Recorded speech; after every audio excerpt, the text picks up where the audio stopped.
일꾼이라는 제목과 함께 말씀을 나누고 합니다. 대통령에게 가장 중요한 인적 자원을 말한다고 하면 바로 이 수석 비서관이라고 하는 자리입니다. 이 수석 비서관은 대통령에게 불인과 같은 그런 역할을 하는 사람들입니다. 대통령이 뭘 하고 있는지, 어떤 생각을 하고 있는지, 또 무엇을 원하는지 그런 것을 알아서 이렇게 조언하고 또 어떤 일들을 기획하고 현장에서 그 일들이 잘 이루어지는지를 도와주는 참모와 같은 역할을 하는 사람들이 바로 수석 비서관의 자리입니다. 그래서 이 대통령과 함께 이 수석 비서관들은 평생을 같이 함께하는 것을 보게 됩니다. 대통령 임기가 끝나고 청와대를 떠나도 수석 비서관들은 그 대통령과 함께 끝까지 같이 가는 사람인 것을 보고 있습니다. 그래서 수석 비서관은 아무나 뽑지 않습니다. 장관은 어떤 필요에 따라 뽑아서 바꾸기도 하고 이렇게 하지만은 수석 비서관 같은 경우에는 웬만한 큰 문제가 없는 경우에는 자리를 바꾸지 않고 계속해서 임기 내에 같이 가는 것을 우리는 보게 됩니다. 그만큼 이 수석 비서관이라고 하는 자리가 굉장히 영광스러운 자리고 또 굉장히 특권을 누릴 수 있는 이 자리가 바로 이 수석 비서관의 자리라는 것입니다. 뿐만 아니라 이 수석 비서관이라고 하는 이 자리는 이 대통령을 훌륭한 지도자로 만드는 역할을 하기 때문에 굉장히 중요한 자리죠. 하버드 대학교 교수인 바바라 컬러먼이라고 하는 교수가 이런 얘기를 했어요. 훌륭한 리더는 리더 본인이 만드는 것이 아니라 폴로워가 만드는 것이다. 다시 말해서 뭐냐면은 훌륭한 리더는 리더 자신이, 지도자 자신이 자기를 훌륭한 지도자로 만드는 것이 아니라 그를 따라오는 사람, 그 지도자를 따라오는 사람, 그 지도자와 함께하는 사람이 그 지도자를 훌륭한 지도자로 만든다. 그런 말입니다. 다시 말해서 쉽게 말해보죠. 훌륭한 대통령을 누가 만들 수 있느냐? 대통령 자신이 훌륭한 대통령이 되는 것이 아니라 대통령과 함께하는 사람이 대통령을 훌륭한 대통령으로 만들어내는 것이다. 그런 얘기입니다. 그만큼 이 수석 비서관이라는 자리가 굉장히 그만큼 중요한 자리라는 사실이죠. 여러분, 하나님의 일꾼들도 마찬가지라고 생각됩니다. 여러분, 우리는 수석 비서관입니다. 우리는 끝날까지 주님과 함께합니다. 그리고 주님이 우리에게 맡겨진 하나님의 나라 일을 이 땅에서 우리는 이루어 가야 됩니다. 우리들의 사역을 통해서 또 우리들의 생활 속에서 삶의 현장에서 우리의 삶을 통해서 하나님의 영광을 드러내고 사람들이 하나님이라고 하는 그 존재, 하나님이라는 이 신적 존재를 유일한 하나님, 절대자의 하나님, 이 땅에 한 분밖에 없는 그런 하나님으로 인정하도록 우리가 그 사람들로서 인정하도록 우리가 도와줘야 되는 일들이 누가 해야 되느냐? 바로 우리가 해야 된다는 사실이죠.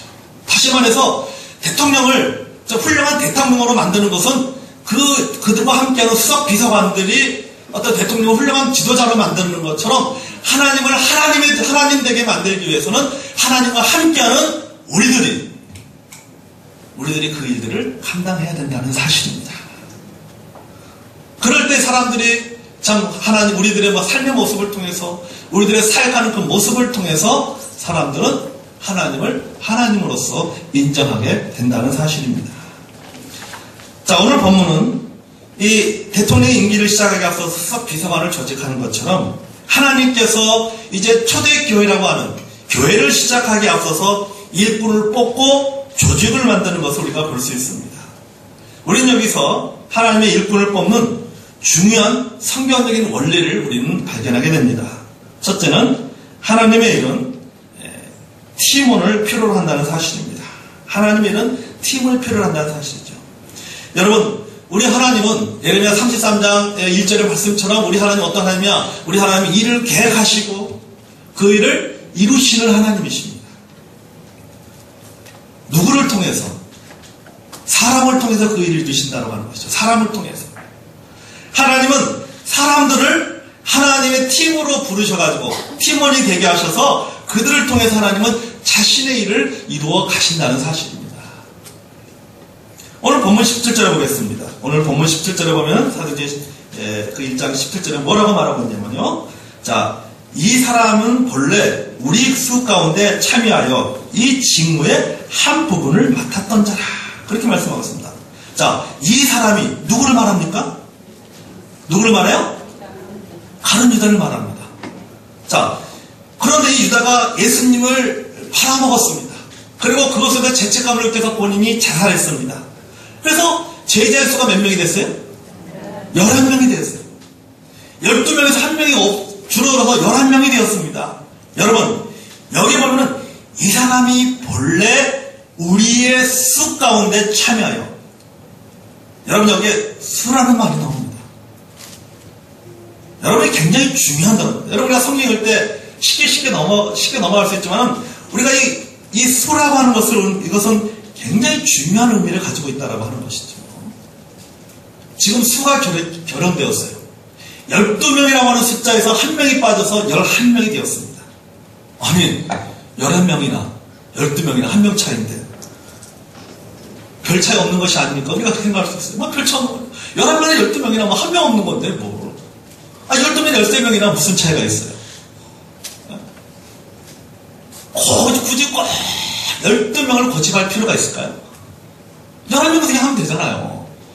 여러분 생각하면 되는데 왜 꼭 12명의 숫자를 채우려고 하냐는 거죠. 아니면 13명을 뽑든가. 여기 보세요, 여러분. 나중에 여기 선발하는 과정 속에서 어떻습니까? 두 사람이 추천받잖아요. 그 중에 한 사람만 뽑잖아요. 한 사람 얼마나 실망하겠어. 상처받겠어. 그냥 두 사람 추천했으면 모아가지고 13명, 12명보다 13명이 나을 거 아니에요. 13명에서 하면 되는데 굳이 보면은 이 숫자를 채우려고 해요. 12명이라고 하는 숫자를. 굳이 12명을 고집할 필요가 있을까? 여러분 어떻게 생각하세요? 여러분 우리가 단순히 넘어갈 수 있다는 저는 참 이 말씀을 우리서 왜 반드시 12명이 채워져야 될까? 그런 생각해봤어요. 왜 반드시 12명이 채워져야 될까? 굳이 꼭 12명 채워서 해야 될 필요가 있을까? 여러분 성경에서 이 12이라고 하는 숫자는 굉장히 중요한 의미를 갖고 있습니다. 이거는 완전수예요, 완전수. 자, 여러분 보세요. 달력이 몇 개월이 되어 있어요? 12개월이 되어 있어요. 그렇죠?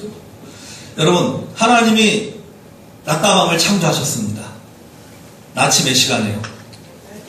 12시간이에요. 밤의 12시간이에요. 그래서 24시간이 되는 거예요. 24시간이 1년이 되면 12개월이 되는 거예요. 자,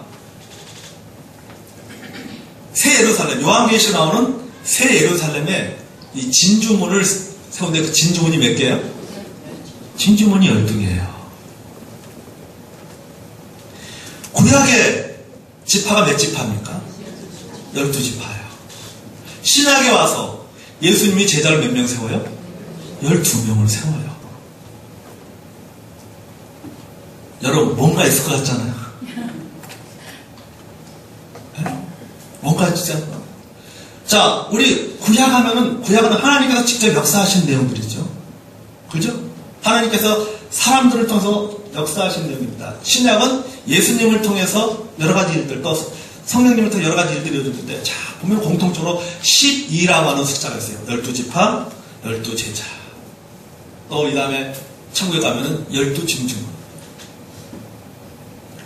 자, 여러분, 하나님은 구약에서, 보세요. 하나님은 구약에서 12지파를 통해서 하나님의 사역을 이루어 가셔요. 구약의 성경에 내는 없습니까? 12지파를 통해서 하나님께서 이루신 일들이 기록된 것이 바로 구약의 내용이에요. 신약의 내용은 뭡니까? 예수님의 제자, 12명의 예수님의 제자들을 통해서 일어난 일들이 기록한 것이 바로 신약의 내용입니다. 자, 무엇을 말합니까? 하나님의 나라 일을 하기 위해서는 12명이 필요하다는 거예요. 그런데 거기에 한 명의 결혼이 생긴 것입니다. 이 말은 하나님의 나라 일에 차질이 생겼다는 것입니다. 그래서 그 문제를 해결하고자 한 명을 더 뽑기로 한 것을 보게 됩니다. 여러분, 하나님의 일을 하기 위해서는 하나님이 원하시는 방법으로 하나님이 원하는 팀이 구성되어야 된다는 사실이에요. 그래야지 하나님의 일들을 이룰 수가 있다는 사실이에요. 여러분, 우리 하나님은 참 팀을 좋아하시는 것 같아요. 나는 심었고 아볼로는 물을 지었고 오직 자라나게 하신 이는 하나님이십니다. 그래서 하나님께서는요, 한 사람에게 모든 은사를 다 주지 않았어요. 고린도서 12장에 보면 은사가 나옵니다. 그렇죠? 은사가 나요. 각자 은사가 다 틀려요. 근데 몸은 하나라고 얘기해요. 한 믿음이라고 해요. 같은 성령이라고 얘기합니다. 근데 각자가 주신 은사가 다 틀려요. 하나님은 한 사람에게 올인하지 않아요. 하나님은 한 사람이 모든 걸 다 몰아주지 않으셨다는 사실이에요. 하나님이 각자에게 다 필요한 은사를 주셨어요. 이 필요한 사람, 하나님의 각자의 은사를 갖고 있는 사람들이 모인 숫자가 몇 명이 되는 거예요? 10이라고 하는 숫자가 되는 거예요. 그래서 하나님의 사역이 이루어지는 거예요. 하나님의 사역이. 하나님은 각자의 고유한 은사를 주셨습니다. 우리 교회 집사님들만 이렇게 와도 각자에게 참 독특하잖아요. 우리 집사님들 다 보면 독특합니다. 각자 하나님께 주신 그 은사들이 있어요. 하나님께 주신 은사들이 다 다릅니다. 그런데 놀라운 것은 이 다른 것들이 모여가지고 하나의 팀을 이룬다는 사실이에요. 하나의 팀. 예수님의 제자들 같은 경우는 12명이지만 예수님의 제자 같은 다 성격이 틀리잖아요. 불같은 성격도 있고 좀 느긋한 성격도 있고 다 틀려요. 그런데 그들이 모여서 12명이 제자가 된 거예요. 하나의 팀이 된 거예요. 다른 말로 말하면 이 콤비를 이룬 거예요. 콤비. 여러분 콤비가 뭐예요? 콤비 뜻이 뭡니까? 상의와 하의 옷이 달라요. 이것이 다른데 다른 것이 모여서 한 벌이 되는 것. 근데 그 한 벌이 뭘까? 조화를 이루어요. 이게 콤비예요. 전혀 안 맞을 것 같은 옷이 전혀 안 어울릴 것 같은 옷들이 한 벌이 다 모여서 상의와 하의가 딱 모여가지고 아주 멋있는 한 벌의 옷이 되는 거예요. 이게 바로 콤비예요. 하나님의 사역이 바로 이와 같다는 사실입니다. 서로 어울릴 것 같지 않은 사람들이 서로 전혀 어울릴 것 같지 않은 사람들, 서로 다른 성향을 갖고 있는 사람들이 모여서 하나님의 일을 이루어가는 것입니다. 하나님께서는 하나님의 사역을 이루기 위해서 하나님은 팀원이 필요하다는 사실이에요. 둘째로 하나님의 팀원이 되기 위해서는 우리가 뭐가 되냐? 영적인 자격을 갖춰야 된다는 사실입니다. 오늘 본문 21절, 22절에 보면은 이렇게 말하고 있죠. 21절, 22절 같이 한번 읽겠습니다. 시작. 이러므로 요한의 칭례로부터 우리 가운데서 올려져 가신 날까지 주 예수께서 우리 가운데 출입하실 때 항상 우리와 함께 다니던 사람 중에 하나를 세워 우리와 더불어 예수께서 부활하심을 증언할 사람이 되게 하여야 하리라. 오늘 아멘. 자, 여기 보면은 새로운 사도를 뽑는 두 가지 기준이 나옵니다. 자, 첫째는 뭐냐? 요한의 침례로부터 승천하시는 날까지, 예수님께서 승천하신 날까지 다른 사도들과 함께 있었던 사람, 다시 말해서 예수님의 제자들과 함께 있었던 사람입니다. 쉽게 말하면 예수님의 공생의 기간 내내 제자들과 함께 다녔던 사람이어야 된다 라고 하는 것이 첫 번째 기준이에요. 자, 두 번째 기준은 뭐냐면은, 자, 여러분 보십시오. 자, 이 예수님 여기 보면은 우리가 제자들은 어떠세요? 이들은 비천한 사람들, 갈릴리 사람들이에요. 그러니까 비천한 갈릴리 사람들의 지나지 않는 제자들과 함께 다닌다는 것이 무슨 대단한 큰 자격이 되겠습니까? 그런데 중요한 것은 뭐예요? 이 기간 내내 예수님과 함께 했다는 사실이죠. 그게 굉장히 중요합니다. 따라서 뭡니까? 처음부터 마지막 순간까지 주님을 쫓은 사람. 이 사람은 뭘 봤어요? 주님의 모든 것을 다 봤어요.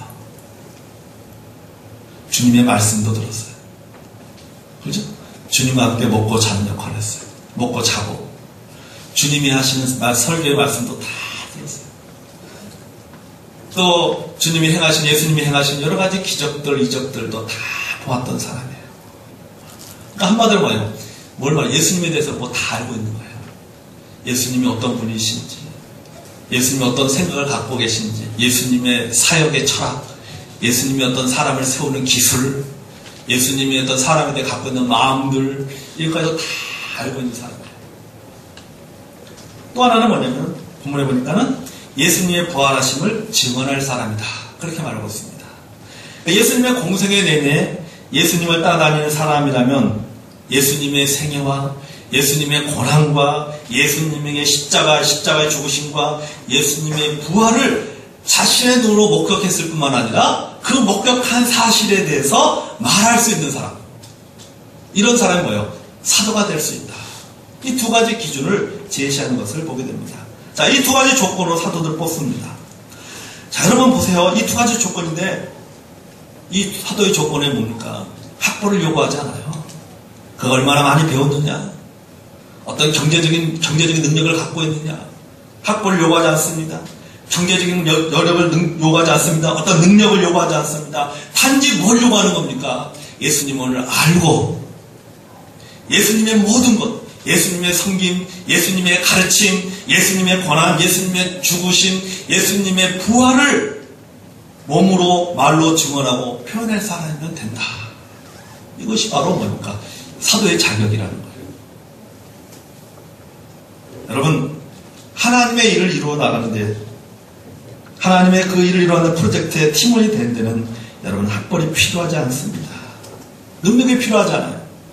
이 땅에서 예수님이 어떻게 살았는지 알고 예수님의 죽으심과 부활의 증인이면 된다는 사실입니다. 다시 말해서 뭡니까? 구원받아 하나님의 자녀가 됐다면 충분한 자격을 갖추고 있다는 사실이에요. 그래서 그런 의미에서 볼 때 우리는 어떻습니까? 저와 여러분은 충분한 자격을 갖추고 있는 사람. 사람들은 학벌을 요구해요.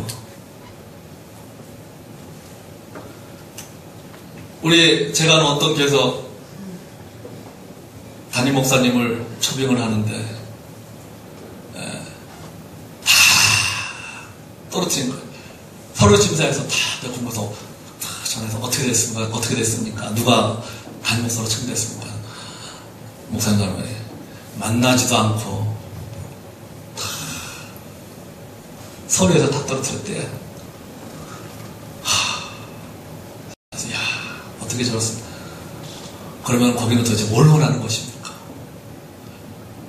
박사학위를 갖고 있고 이것도 있고 저것도 있고, 그럼 딱 신학대학 교수를 딱 목사님으로 맞이하면 딱 되겠네.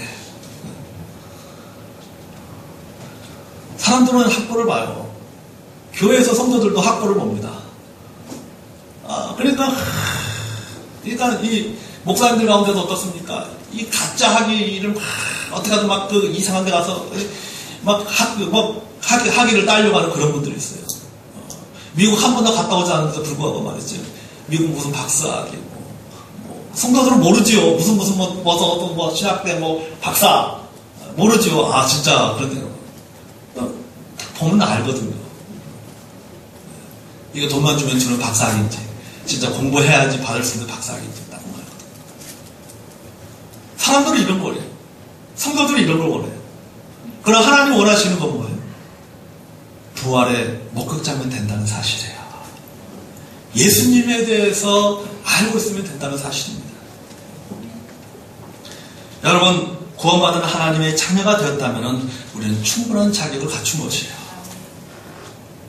왜 그렇죠? 왜 그렇습니까? 이 일은 다스림의 직분이 아니에요. 예수님이 인간을 섬겼듯이 철저하게 섬기는 자리요, 봉사의 자리라는 사실이에요. 자, 본문과 24절, 25절 보겠습니다. 24절, 25절. 자, 같이 한번 읽어볼까요? 자, 시작. 그들이 기도하여기되 뭇사람의 마음을 아시는 주여, 이 두 사람 중에 누가 주님께 택하신 바 되어 봉사와 및 사도의 직분을 대신할 자인지를 보이시옵소서. 유다는 이 직무를 버리고 제 곳으로 갔나이다 하고. 자, 여기 보면요, 직무라고 하는 단어를 합니다. 직무. 자, 봉사와 사도의 직무를 대신할 자를 보이시옵소서. 여기 보면 직무라고 하는 단어가 나오는데, 이 직무라고 하는 이 단어, 번역된 이 헬라어 단어는 토포스라고 하는 단어인데, 이 토포스라는 단어는 장소를 가리키는 의 단어입니다. 장소. 곧 장소를 가리키는 단어가 바로 토포스라고 하는 단어예요. 자, 그 다음에 여기 대신하여로 번역된 대신하여라는 단어가 나오는데, 이 헬라어 람바나라는 단어인데 취하다는 뜻이에요. 취하다. 따라서 사도가 된다는 것은 뭐냐? 자, 이 원문의 헬라어 원문의 의미로 우리가 해석을 한다면은, 사도가 된다는 것은 뭐예요? 봉사의 곳, 봉사의 자리를 취하는 것을 말합니다. 봉사의 자리로 가는 것이, 그것이 바로 사도예요. 봉사자가 되고 섬기는 자가 되는 거예요. 그러니까 다스리거나 군림하는 자리가 아니라 철저하게 봉사와 섬기는 자라는 사실이에요. 때로는 말씀으로 섬기고 때로는 몸으로 섬기고 여러 가지 방법으로 섬기는 것입니다. 여러분 공생의 기간 내내 예수님께서 보여준 삶이 무엇입니까? 철저히 예수님께서는 섬김의 삶을 보여주셨어요. 예수님께서 하신 말씀은 인자한 것은 섬김을 받으려 함이 아니요 도리어 섬기려 하고 자기 목숨을 많은 사람의 대속물로 주려 함이니라 그렇게 말씀하셨거든요. 그렇게 말씀하시고 내가 온 것은 섬김을 받으려 함이 아니라 섬기기 위해서 내가 왔다. 그 예수님께서는 철저하게 섬김의 삶을 살았어요. 자, 그러면 보십시오. 예수님과 함께 했던 사람들은 뭘 본 거예요? 예수님의 섬김의 삶을 본 거예요. 그래서 철저하게 봉사하고 섬김의 삶을 예수님은 보았습니다. 사람들은 보았습니다. 예수님께서 기적을 행하셨지만은 예수님께서 이적을 행하신 분이셨지만은 늘 겸손한 모습을 그들은 보았습니다. 사람들을 사랑하고 용서하고 말씀으로 격려하는 모습을 보았습니다. 그것을 보았고 그대로 살아가는 삶을 예수님께서 원하셨다는 사실이에요. 그런 사람이 일꾼이 될 수 있다는 사실입니다. 여러분 구원 받으셨습니까? 구원 안 받았나 봐요. 구원 안 받았어요? 왜 자신 있게 말을 못하세요? 여러분 우리는 구원 받았습니다. 예수님의 증인입니다. 여러분 예수님을 사랑하십니까? 그렇다면 우리는 충분한 자격을 갖춘 사람이에요. 그 자격을 가지고 우리가 어디로 가야 되냐? 봉사의 장소로 가야 된다는 사실. 거기서 뭘 이루는 거예요? 거기서 하나님의 나라의 일을 이루는 거예요. 하나님의 나라의 일. 거기서 봉사하고 섬기는 삶을 사는 하나님의 팀원이 되기를 주님의 이름으로 여러분 기도합니다. 자, 셋째로 이 하나님의 팀원은 하나님의 일꾼은 하나님의 뜻에 맞게 뽑아야 된다는 사실입니다. 하나님의 뜻에 맞게 선발해야 된다. 다시 말해서 성경적인 방법으로 선발해야 된다는 사실입니다. 자, 여기 보면 23절, 26절 다시 보겠습니다. 자, 23절에서 26절 다시 한번 볼까요? 자, 시작.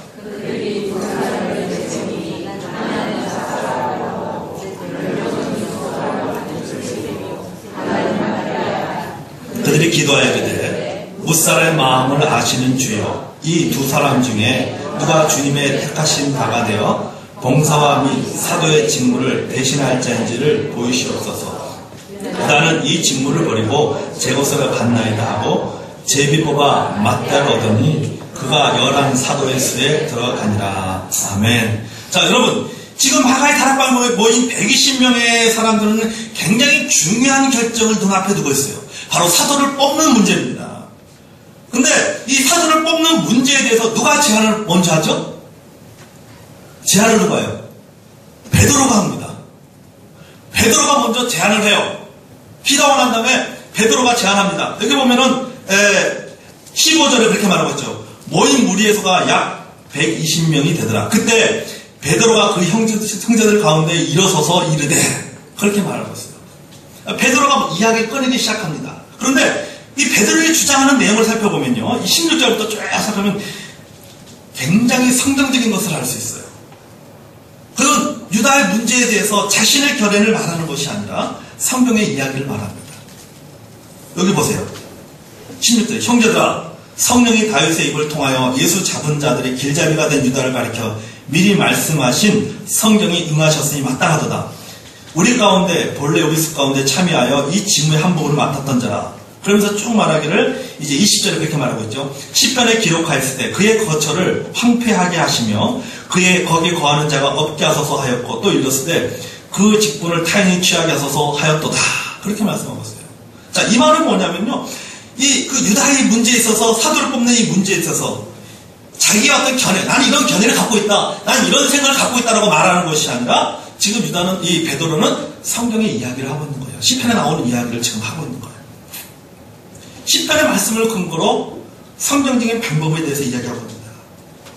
여러분 베드로가 어떤 사람이에요? 불과 1년 전만 해도 굉장히 감정적이고 충동적이었던 사람이에요. 그러나 이제는 뭡니까? 자신의 의견을 말하되 무엇을 근거로 얘기하는 거예요? 성경을 근거로 얘기하는 거예요. 성경을 근거로 얘기하는 거예요. 베드로뿐만 아니라 제자들도 마찬가지입니다. 그들은 모든 것을 성경에 비추어서 보기 시작했다는 사실입니다. 더 이상 자신의 감정이나 기분으로 말하지 않았다는 사실이에요. 베드로는 성령의 인도를 분명히 받았어요. 말씀을 바로 이해하고 깨닫고 그 말씀 속에 확신을 얻는 것이 바로 성령의 인도를 받는 것입니다. 따라서 지금 베드로가 이제 성령을 근거로 이 모든 것을 검토하고 결론을 내려서 행동을 옮겼다면 그것은 바로 성령의 인도를 받는 거예요. 여러분, 교회도 마찬가지입니다.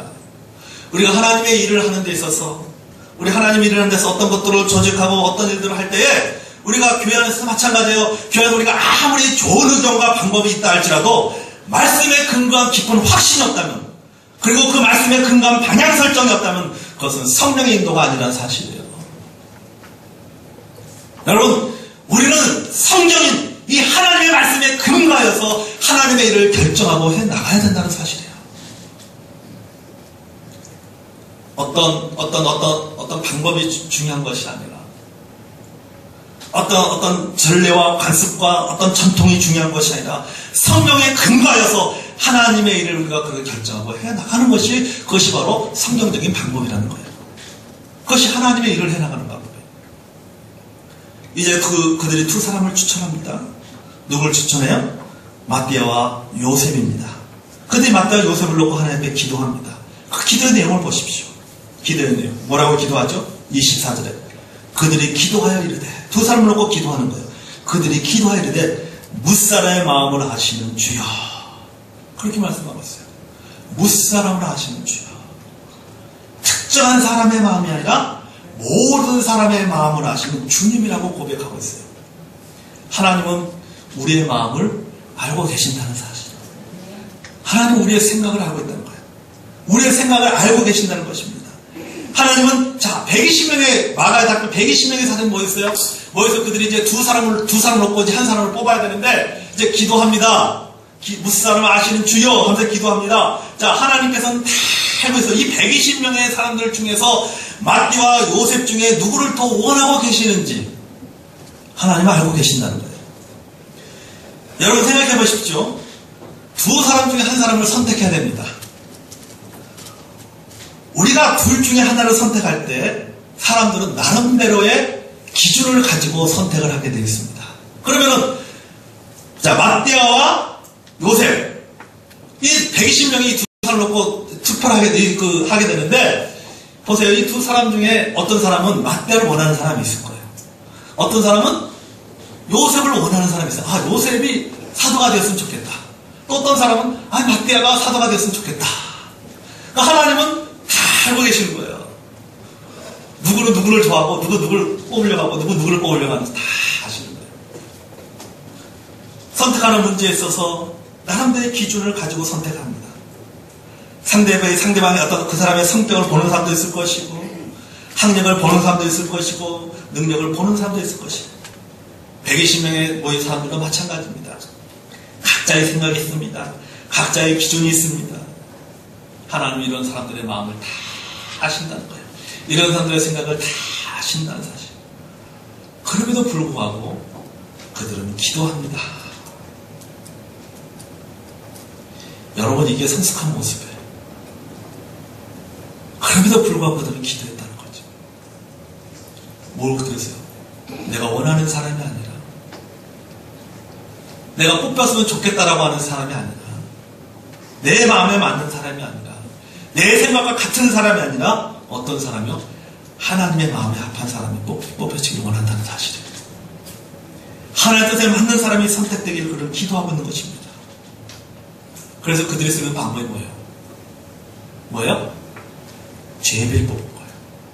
그들이 기도하고 하는 거지. 제비를 뽑는 일이 있어요. 기도하고 하는 거죠. 기도하고 투표한 것이 아니라, 자, 우리 그 기호 1번 마띠아, 기호 1번 요셉, 자, 투표합시다 해가지고 투표한 것이 아니라 그들이 하는 방법은 뭐예요? 제비를 뽑았다는 거예요. 제비를, 자, 투표는 뭡니까? 내 의견을 반영하는 거죠. 그죠? 제비는 어떻습니까? 내 의견을 무시하고 누구의 의견을 받아들이는 거예요? 하나님의 의견을 받아들이는 거예요.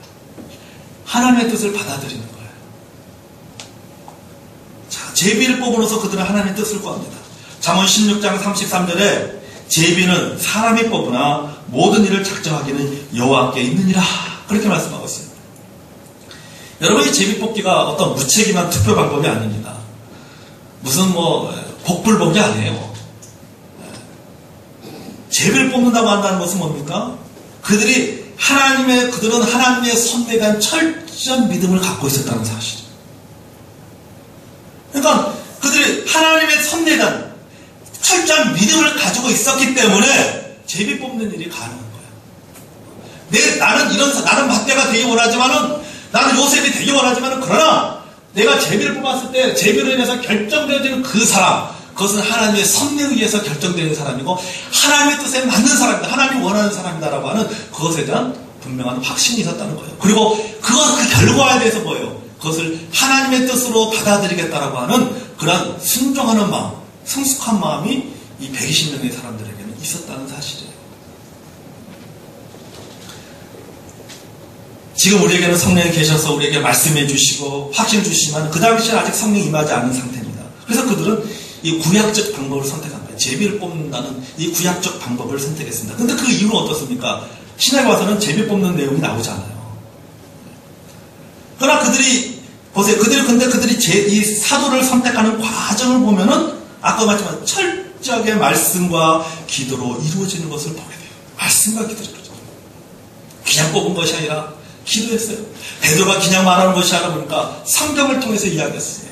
그러니까 그들은 뭡니까? 그들은 이것을 제비를 뽑는 그 과정에 있어서 그들은 철저하게 뭡니까? 말씀과 기도로 뒷받침이 되었다는 사실입니다. 여러분, 오늘 우리에게도 이런 태도가 필요합니다. 우리가 하나님의 일을 이루는 데 있어서, 우리가 하나님의 팀원으로서, 하나님의 일꾼으로서 우리가 어떤 일을 이루어나가는 데 있어서 어떤 것을 결정해야 될 때, 그것이 교회 개인의 일이든 교회 일이든 할 것 없이 성경의 확신과 충분한 기도가 있어야 된다는 사실입니다.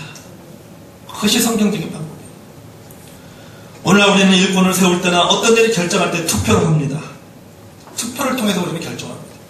그러나 이 투표에는요, 사단이 끼어들어서 장난칠 수가 있어요. 그리고 내가 그 사탄의 장난에 노랫객감이 될 수가 있다는 사실이에요. 그래서 우리는 뭡니까? 인간적인 방법을 우리가 경계해야 된다는 거예요. 우리가 주님의 교회, 세상의 일은 어떨지 모르겠지만 교회 안에서 하나님의 일을 하는 데 있어서는 우리가 이런 인간적인 방법들을 경계해야 된다는 사실입니다. 왜? 아까도 말했지만은 사탄이 그 틈을 노릴 수 있기 때문에. 그래서 여러분, 우리가 어떻게 해야 되냐? 그럼 어떻게 해야 되냐? 원래 본문의 말씀처럼 우리가 하나님 앞에 기도하고 성령이 모든 성도의 마음을 움직여서 택하신 자가 누구인지를 분명하게, 그리고 하나님의 기뻐하신 일이 무엇인지를 분명하게 가르쳐 줄 것이라는 확신을 가지고 우리가 움직여야 된다는 사실. 그래서 우리가 말씀이 필요하고, 그래서 우리에게 기도가 필요한 거예요. 왜요? 사탄이 장난치지 않도록 하기 위해서 말씀이 필요하고 기도가 필요한 거예요. 그리고 우리가 주어진 결과에 감사하고 받아들일 줄 알아야 됩니다. 그들이 제비를 뽑아서 누가 사도가 되었습니까?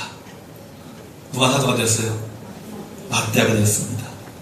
요셉이 떨어졌어요. 아, 참 잔인한, 얼마나 잔인합니까? 한 사람은 되고 한 사람은 떨어졌어요. 제가 학생 때 고등부 회장, 고등학교 2학년 때 교회에서 고등부 회장을 했습니다. 고3 때 고등부 회장을 또 한 번 나갔어요. 근데 투표에서 떨어졌어요. 근데 보면은 이 학생들이 숫자가 많다 보니까 뭡니까? 보면 어울리는 끼리끼리, 교회 안에도 학생들에도 보면 이 끼리끼리 같이 어울리는 성향의 친구들 있잖아요.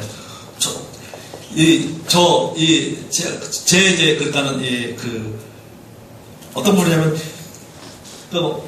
초등학교도 같이 나오고, 중학교도 같이 동문이고, 또 교회도, 그러니까는 초등학교 동문, 중학교 동문, 교회도 동교, 그래야 되나요?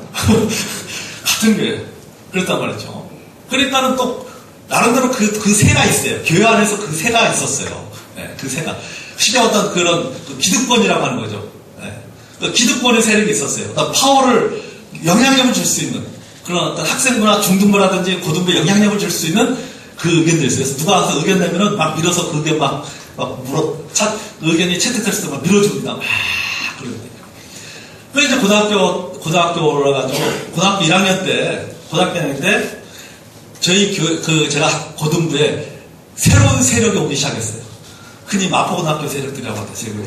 그 세력이, 얘가 하나 나왔더니 얘가 하나 나온 것이나, 얘가 뭡니까? 친구들을 데리고 오잖아요. 그 친구들이 생기는 거야. 고등학교 때부터 고등부에 처음 교회 나오는 애들이 생기는 거예요. 그것도 보니까 다 마포고등학교 출신들이야. 막 생기는 거야, 애들 쭉. 근데 얘들 숫자가 자꾸 늘어나는 거예요. 그러고 보니까 이제 참 중생학생 어리석죠. 교회 자매들이, 교회 중고등부 여학생들이 걔네들을 좋아하는 거야. 그들을 우리를 좋아하는 거야. 걔네들을 좋아하는 거야. 왜냐면은, 여러분, 원래 친구들 자기 성격 비슷한 애들 이렇게 보이잖아요. 여러분 알겠죠? 저는 또 성격이 굉장히 활발하고, 다 우리 애들은 그런 애들이었어요. 그런 성향이었어요. 뭐, 돌아다니기 좋아하고, 막 그랬어요. 근데 걔들은 좀 조용한, 좀 지적이고, 좀 사색적이고, 저희 세력은 좀 활동적이고, 움직이고, 막, 이런, 와일드한, 그런 세력이었어요. 몸으로 때우기 좋아하는 세력들. 그래서 머리로 생각하는 거 좋아하는 세력들. 그래서 어쨌든 간에 고등학교 2학년 때는 이제 제가 회장이 됐는데, 고3 때 회장 투표에서 그쪽에서 회장이 된 거예요. 그러니까 어쩌게 뭐가 되는 거예요? 야당 세력이 되는 거죠. 그러니까 고등부에서 무슨 회의를 하면요, 어떤 의견 내면 어떻습니까? 자꾸 태클을 거는 거죠. 태클을 거. 내서 무슨 12월 달에 우리가 찬양의 밤을 하는데, 옛날에 그런 거 많이 했잖아요. 찬양의 밤을 하는데, 사회자를 누구를 세우느냐, 또 시는 누가 발표하고, 찬송은 누가 발표하고, 막, 그런 거에서 보니까, 일일이 다, 태클을 걸어. 지금 생각하면 참 보면은 웃어요. 옛날에 그 친구들 만나서 지금 그 얘기하면요, 다 서로 웃어요. 막 웃어요. 성숙하지 못했던 모습이죠. 그러니까 내 의견대로 되지 않았다고 해서, 그거 뭡니까? 그것에 대해서 반대를 해나가는 거죠. 반대를. 그걸 받아들이지 못하고. 여러분, 근데 이게 학생들만 할 수 있는 게 아니라, 어른들도 여러분, 그런 일들이 일어날 수 있어요. 어른들 가운데도. 그런 일들이 일어날 수 있어요. 여러분 보십시오. 자, 그러면 이제 우리가 생각해 보세요. 자, 마띠아나 요셉이나 평생 동안 예수님을 따라다녔던 신실한 사람입니다. 자, 우리가 생각하면서 둘 다 충분한 자격을 갖추고 있는데, 한 사람은 되고 한 사람은 떨어졌다는 거죠. 그래서 한 사람은 자격이 되고, 마띠아는 자격이 있기 때문에 그 사도가 됐고, 요셉은 자격이 없기 때문에 떨어졌다라고 하면은 상황은 다른데, 둘 다 충분한 자격을 가지고 있는 사람이고, 충분히 예수님과 함께 했던 사람이고, 성숙된 사람에도 불구하고 한 사람이 되고 한 사람이 떨어졌어요. 칩을 꼽아서 마띠아는 사도라는 칭호를 얻게 되었습니다. 그에게 뭐가 오는 거예요? 내가 하나님에 의해서 선택되었다라고 하는 자부심, 사도라는 명예를 얻게 되었어요. 하지만 떨어진 요셉은 어떨까요? 요셉은 어떨까요? 상처를 받았을까요? 공동체를 떠났을까요? 자신을 떨어진 사람을 비난할까요? 저는 아니라고 생각이 되죠. 요셉은, 떨어진 그 요셉은 내게 사도라고 하는 직함이 없지만 그는 한 평범한 그리스도로서 그의 사도답게 살아갔을 것이라고 그렇게 믿습니다. 여러분, 하나님의 팀으로 우리가 살기 원하는 충성스러운 그리스도인, 신실한 그리스도인들은 여러분 직분이 연연하지 않습니다. 스타일에 연연하지 않습니다. 직분에 따라 행동하지 않습니다. 내가 집사가 아니더라도, 내가 임원이 아니더라도, 내가 어떤 것에 하나였던 책임을 지는 어떤 그 사람이 아니라 할지라도, 그에 상관없이, 항상 타이틀에 상관없이, 항상 동일한 태도와 모습으로 살아갈 줄로 믿습니다. 그것이 바로 성숙한 그리스도인의 모습이고, 성숙한 하나님의 일꾼의 모습이라는 사실입니다. 사랑하는 성도 여러분, 우리 하나님은 사람을 통해서 일하십니다. 그래서 하나님은 우리를 구원하시어서 영적 자격을 갖추게 하셨고, 우리를 하나님의 팀원으로 부르셨습니다. 우리는 하나님의 팀원이에요. 우리는 하나님의 수석 비서관입니다. 끝날까지 하나님과 함께 가야 될 우리는 사람들입니다. 우리는 하나님의 팀으로서 하나님의 뜻에 맞게 우리가 사역을 이루어야 될 줄로 믿습니다. 어떤 결정을 해야 될 때에, 어떤 일들을 해야 될 때, 그리고 또 다른 누군가를 우리가 선발해야 될 때에 우리의 기준이나 감정이 아니라 성경적인 방법으로, 다시 말해서 말씀의 근거와 기도로 우리가 기도 가운데 우리가 선택해야 될 줄로 믿고 선택하고 그 일들을 우리가 일어나가야 될 줄로 믿습니다. 그럴 때에 아름다운 열매들이 맺어질 줄로 믿습니다.